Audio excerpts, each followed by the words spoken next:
Surendra Kaushik, Alan Greenspan has called this seismic. How does the collapse of Lehman compare with anything else that you've seen in your experience? Let's take, I don't know, the collapse of Bear Stearns earlier in the year. Well, I think it's very bad. It's probably worse than all because you recall the government getting the deal done with Chase and Bear Stearns. That was an important message to the market that there is a deep trouble here. Then the government confirmed it a week ago when they took over Freddie Mac, Fannie Mae. And then they confirmed it the third time around when the Treasury Secretary declared that they were not going to save or help save Lehman Brothers in terms of any financing or any role government money or government word could play.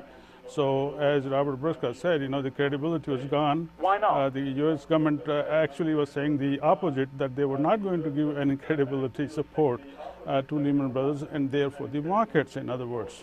And the fourth thing they did, of course, is they stopped the futures kinds of things, which again confirmed that futures and short sales are dangerous, and the system cannot accept those, cannot take those.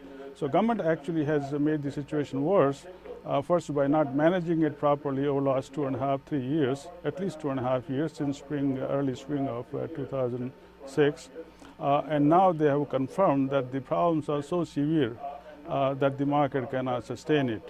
And yet they do a small patchwork of saying that we will accept whatever quality assets and we'll finance and we provide liquidity, all those side things. But in the main, I think this time around, in the Lehman case, the government has made a big mistake.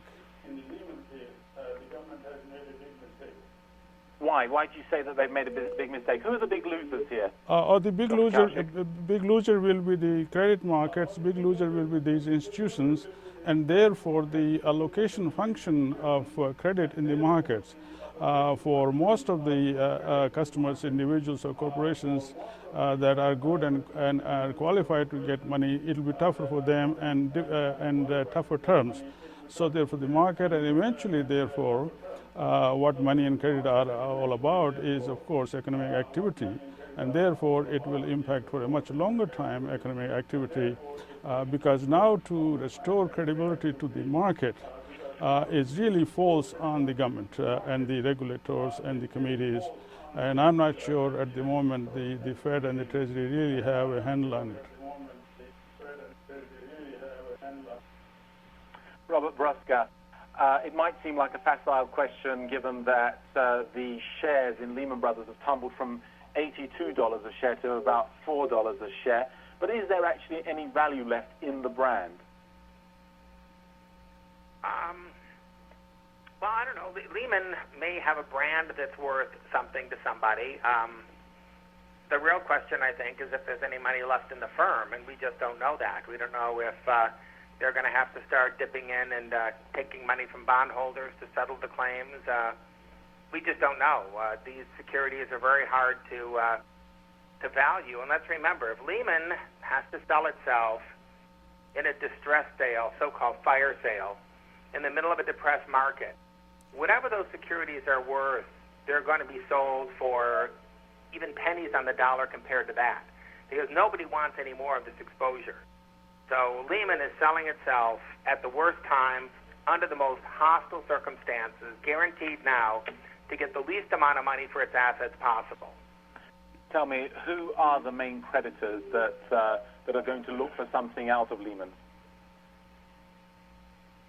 Well, I don't know who the bondholders are, and the stockholders are diverse. I mean, what kind of about people? 25% of the firm is owned by its own employees. So, the employers are going to lose some of their money as well as their jobs. Yeah. I mean, we've seen some really sad scenes of these people marching out of the New York headquarters there, Surendra Kaushik. Yes. But apart from the employees, is this going to hit the small investor? And is this really going to be the end of the capital markets as a popular resort for the ready cash or the savings cash that the ordinary average citizen has?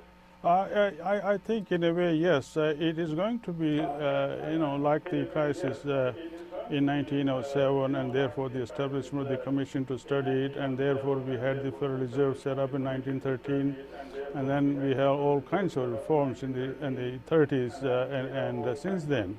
So this is that's why I suppose Dr. Greenspan said that's a seismic event, that there will be fundamental restructuring of the functioning of the markets and the roles they play, and the risk-taking, and particularly the role of both the finance people and the accounting people on the side of keeping track of valuations, because valuations are totally uncertain and nobody knows, including people managing it.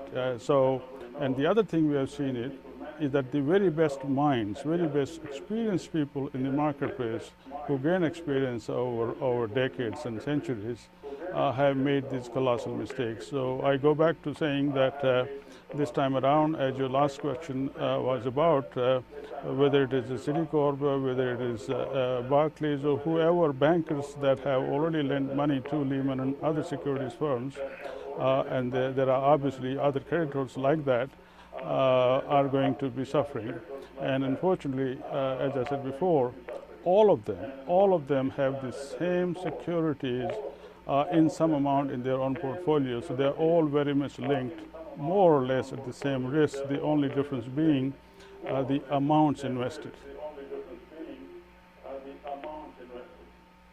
Robert Brusca, what is the sharp rise in the price of gold, almost $25 on the day, up to about $750, $775 an ounce, say about investor confidence? And is there, frankly, enough gold to go around for all of these people who are looking to get out of the market? Oh, yeah, I think there's plenty of gold to go around. There's no shortage of gold in the world. And, gold has its day from time to time, but the gold charts are in a big bear market. Gold has been selling off, and I think this is an episodic jump in the price of gold. And, if you ask me, I think that just makes it a better place to sell gold rather than to buy it. I'm not a gold bug. There are places in the world where people like gold as a store of value. I don't.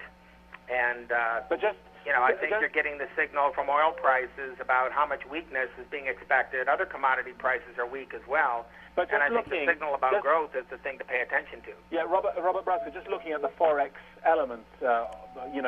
Right. Is this going to perhaps preempt another collapse in the value of the greenback? Well, it's hard to tell what's going to happen. I mean, the dollar is undergoing some selling pressure at the moment. I don't really expect this to last. I think when it becomes clear that, there is really a plan here, and it's not like the central bank and the Treasury are abandoning the financial markets, they're just telling them to stand on their own 2 feet like big boys. I mean, this is why firms have capital. Firms have capital so they can learn how to invest it and how to profit from it, and they have capital to take losses. That's what capital is for.